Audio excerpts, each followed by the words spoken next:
Let's see how to use the sheet generation options in StruBIM Steel.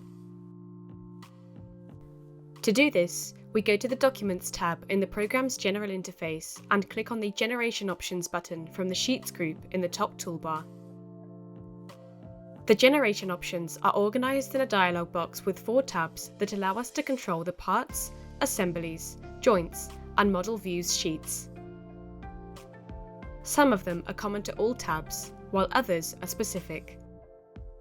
First of all, under Sheet Format, we select the format and template we want to start the new sheets with.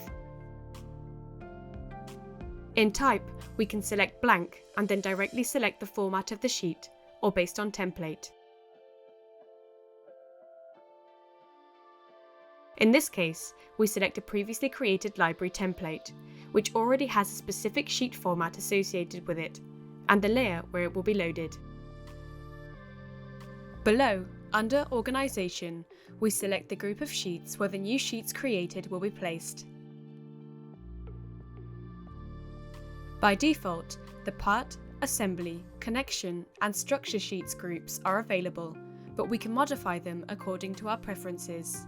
Then, in the Tables section, available in the Parts and Assemblies tabs, we can manage the font and style of the predefined table texts, including their title and header, the title of the columns, and the table body.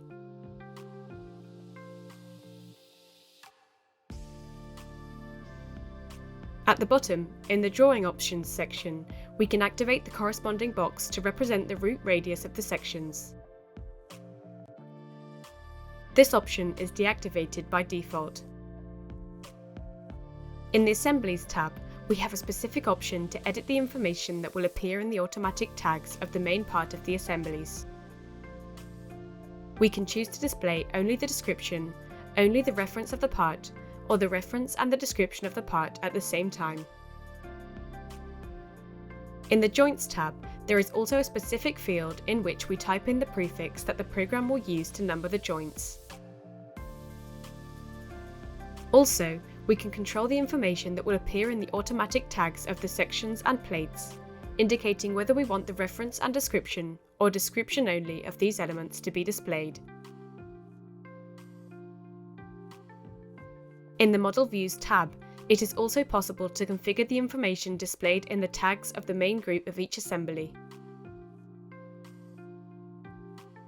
It can be only the description, the reference of the assembly, or the reference of the assembly as well as the part, the description of the part, or the reference and the description of the part.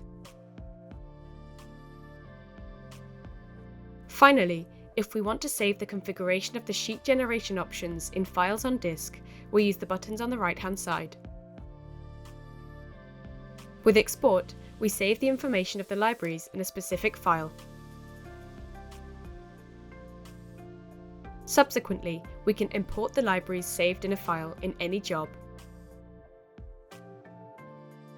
We can also carry out a file selection with initial values for the creation of a new job.